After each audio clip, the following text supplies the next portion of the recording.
Más de uno Sierra. Mónica Rodríguez, Onda Cero. Aprovechando que hoy hablamos de salud y que el pasado lunes fue el día del celíaco, vamos a hablar también con uno de los doctores del Hospital Universitario de Villalba, del Hospital General Universitario de Villalba, de celiaquía y de cómo se diagnostica. Hoy lo vamos a hacer con Miguel Ángel Carro Rodríguez, que es gastroenterólogo pediátrico y concretamente pertenece a la Sociedad Española de Gastroenterología Hepatológica y Nutrición Pediátrica. Miguel Ángel, buenas tardes. Hola, buenas tardes, Mónica, ¿cómo estás? Muy bien. Bueno, últimamente estamos escuchando mucho esta palabra de celiaquía, alimentos sin gluten. Parece que en estos últimos años hay más personas que son celíacas o esto es una percepción de la sociedad, Miguel Ángel. Bueno, pues realmente no sé si hay más personas celíacas, pero lo que sí que está claro que sí que hay personas celíacas diagnosticadas. O sea, cada vez hay más personas que se diagnostican. Esto es importante gracias a que lo tenemos quizá más en mente y a las nuevas guías diagnósticas que cada vez nos permiten diagnosticar a pacientes mejor, aunque no siempre es fácil. Vamos a definir qué es la celiaquía porque, bueno, pues sabemos que hay pacientes que son celíacos, otros que son intolerantes y otros que son sensibles al gluten. Vamos a explicar las diferencias y vamos a definir en concreto qué es la celiaquía, doctor. Vale, pues si quieres te digo la última definición literal que tenemos, que es aproximadamente, que es del 2012, lo define como un desorden sistémico con base inmunológica, que se desencadena por la ingesta de gluten en personas con una predisposición genética. Esto sería la enfermedad celíaca. Luego tendríamos la sensibilidad al gluten no celíaca, que son pacientes que tienen síntomas asociados a gluten, la ingesta de gluten, que se resuelven cuando dejan de tomarlo. Lo que pasa es que estos pacientes no tienen los marcadores serológicos, o sea, los marcadores en sangre ni la biopsia compatible que tienen los pacientes con enfermedad celíaca. Luego, por otro lado, tendríamos también los alérgicos al gluten y al trigo, que esto es una alergia clásica como la que podemos conocer a otro tipo de alimentos, como pueden ser los frutos secos, que son procesos mediados por inmunoglobulina E, que se pueden ver, pueden ser el típico síntoma respiratorio, la urticaria inmediata tras el contacto, y eso se verían con pruebas en las pruebas cutáneas o específicas en sangre.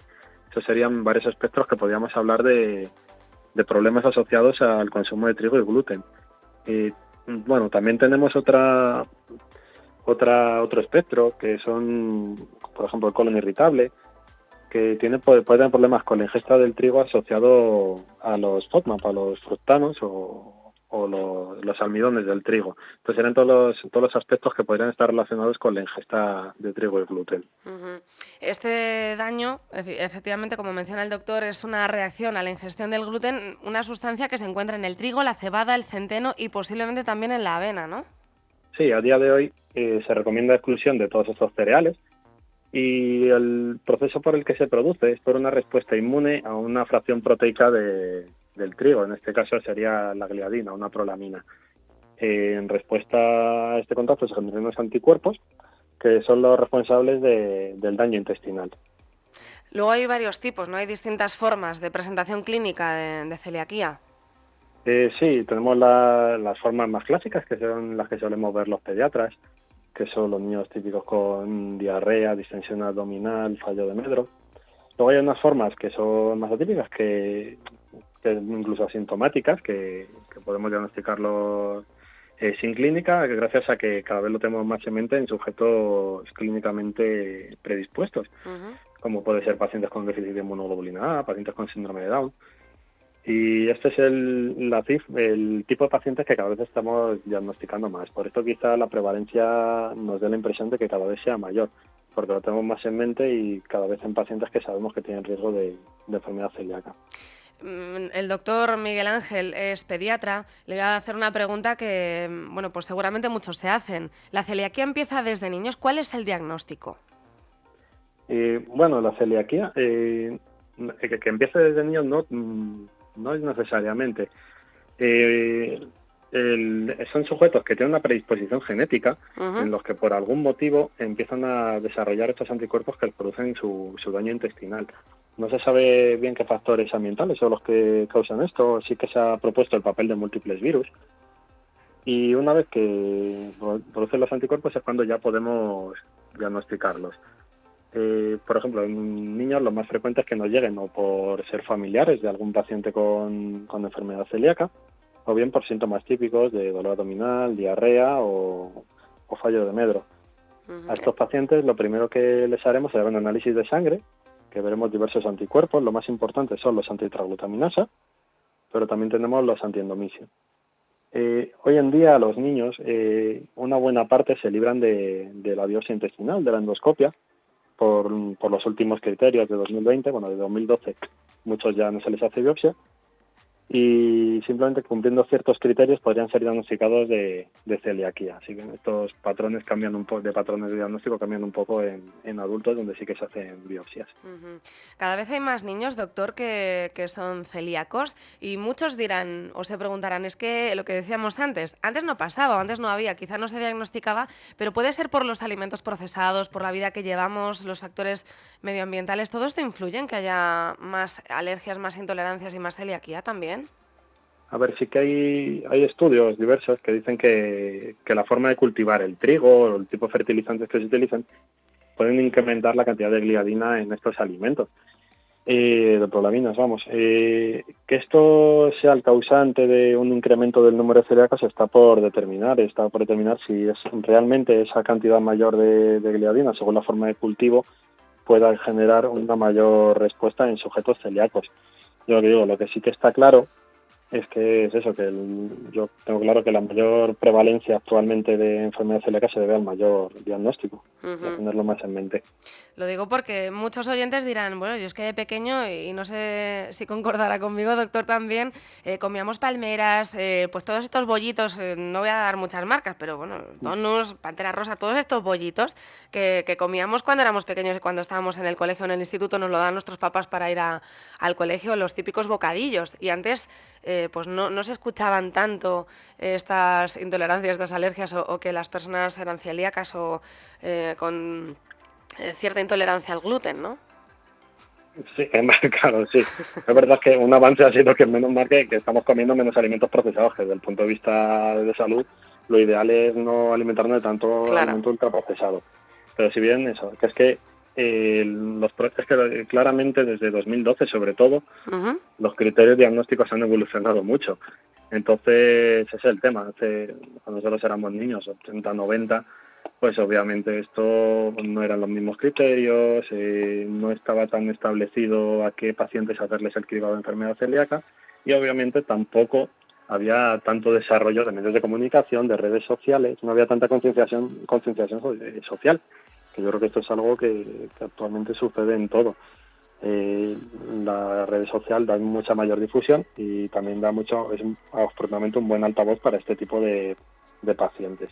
Miguel Ángel, también con respecto a los alimentos, últimamente vemos mucho en los etiquetados, no contiene gluten, no contiene lactosa. No sé si hay alguna relación entre el gluten y la lactosa de cara a los pacientes, los niños, ¿qué tipo de síntomas presentan? Para esto, contárselo a los padres. ¿Qué tienen que tener en cuenta cuando un niño se queja? Porque claro, no es lo mismo un adulto que un niño que dice, a lo mejor me duele la tripita, o qué tipo de síntomas deben dar la señal de alerta para que los padres vayan, pues quizá eso, al pediatra, al alergólogo, por si son celíacos.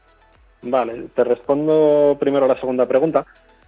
Actualmente el motivo para pensar si un paciente puede ser celíaco cuando tiene un dolor abdominal, pues bueno, habría que pensar si este dolor abdominal se asocia a otros problemas digestivos como diarrea, estreñimiento, aunque lo más típico es la diarrea, ciertos pacientes sí que se manifiestan con estreñimiento, la distensión abdominal, niños que ganan poco peso, o si ya tienen algún hermano o un padre celíaco o madre en la familia.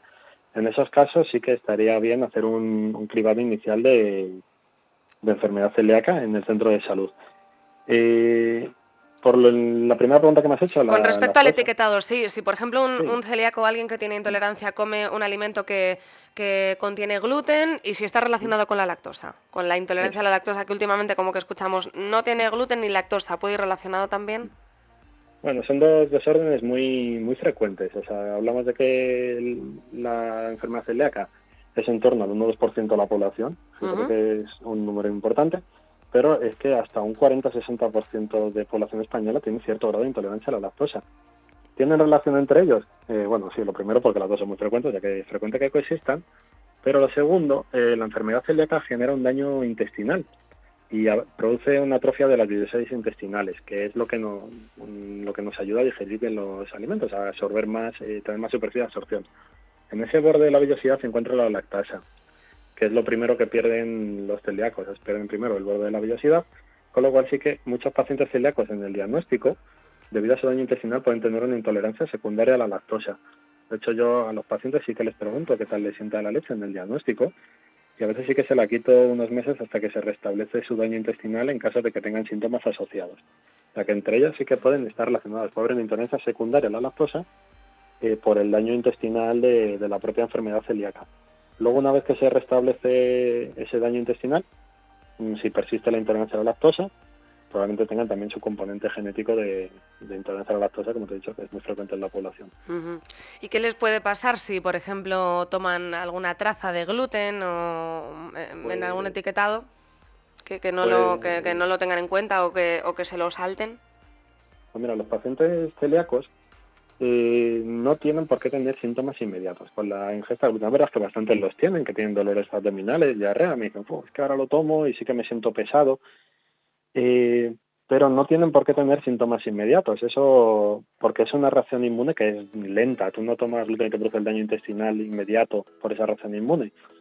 Eso en parte es un riesgo, sobre todo en niños a mí me pasa mucho con niños que llegan a la adolescencia y empiezan a hacer transgresiones, y no me noto nada, inmediato cuando lo tomo, pero haces un análisis y se ha elevado anticuerpos, eso indica que ha habido un daño intestinal y que puede dar a complicaciones a largo plazo. O sea, déficits nutricionales o incluso que reaparezca la clínica de dolor abdominal, diarrea y otras manifestaciones que no son digestivas, como puede ser una anemia crónica o fatiga crónica. Pues hemos hablado de la celiaquía, la verdad que es muy interesante, sobre todo que los padres revisen también y estén pendientes de sus hijos desde que son pequeñitos, porque hemos hablado además con un experto en pediatría, gastroenterólogo pediátrico del Hospital Universitario General de Villalba, Miguel Ángel Carro Rodríguez. Gracias, Miguel Ángel, por atendernos este ratito.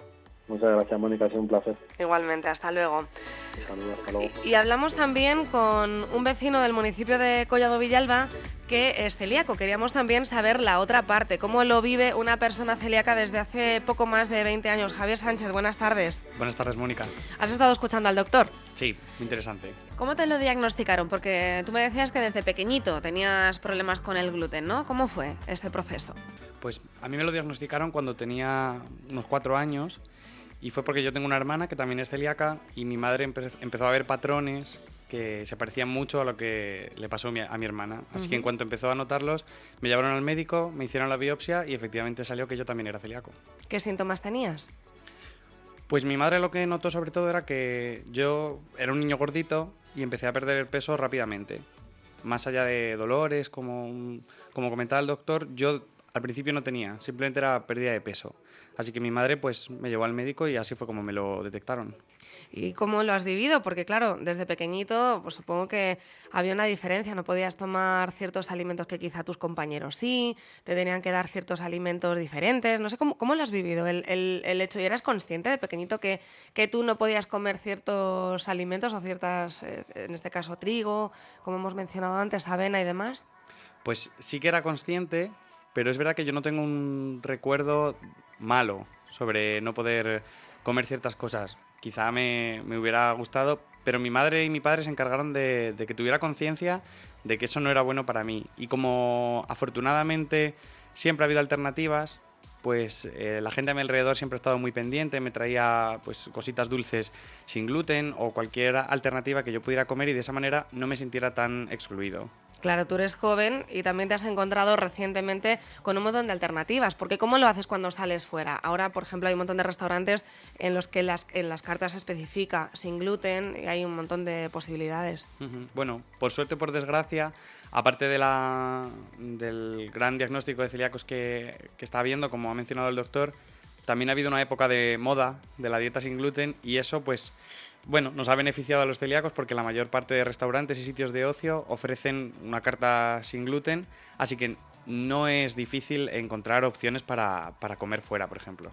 ¿Cómo lo llevas, el no comer gluten? ¿O alguna vez te han dado ganas de saltártelo, te lo has saltado? ¿Y qué te ha pasado si has hecho eso? Bueno, pues que mi madre no me oiga, pero sí, quizá como decía el doctor, sobre todo cuando eres adolescente y te juntas con tus amigos y ven que todos comen algo, pues alguna Para vez... una pizza, por ejemplo, ¿no?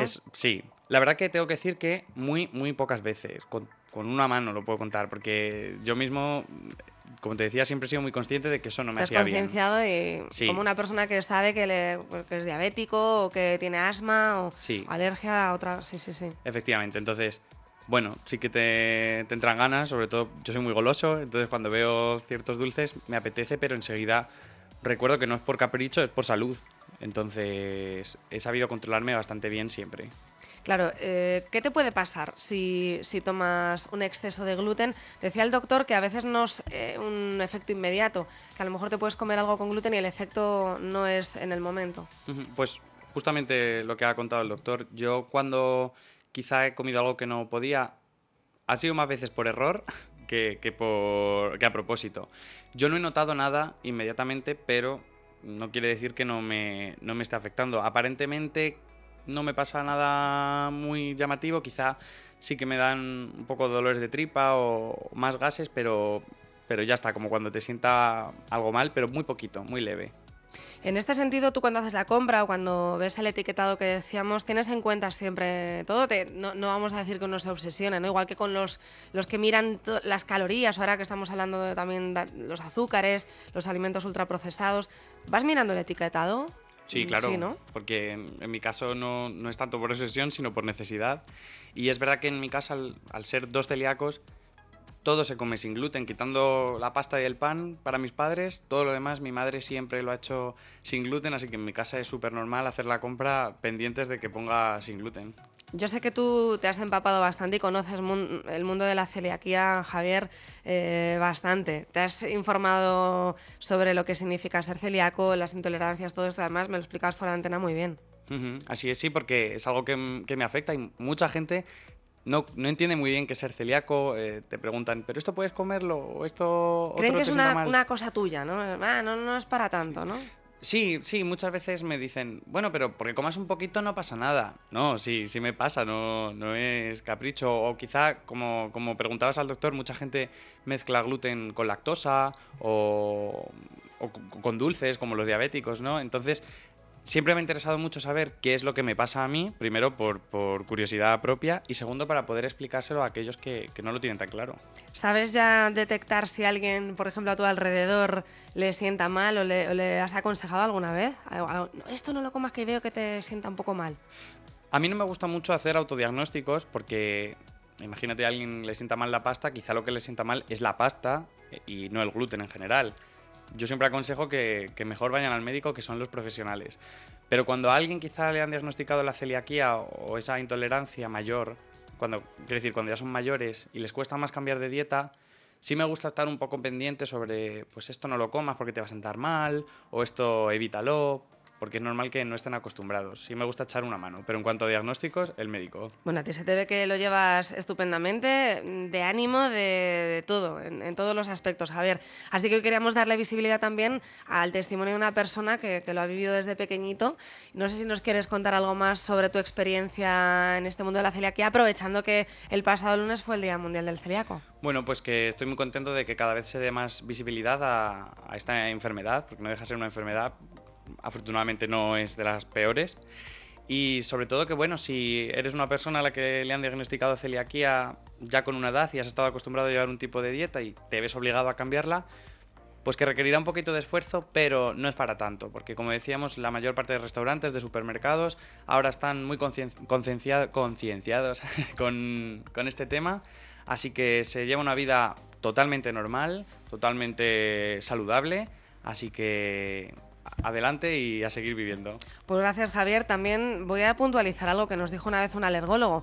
Si alguien no tiene intolerancia, sensibilidad o es celíaco, tampoco sería bueno que quitase de su dieta el gluten, porque también puede provocar el efecto contrario. O sea, esto también hay que tenerlo en cuenta, que nos podemos desnutrir o podemos tener en nuestro cuerpo falta de vitaminas por quitarnos el gluten así por moda, ¿no?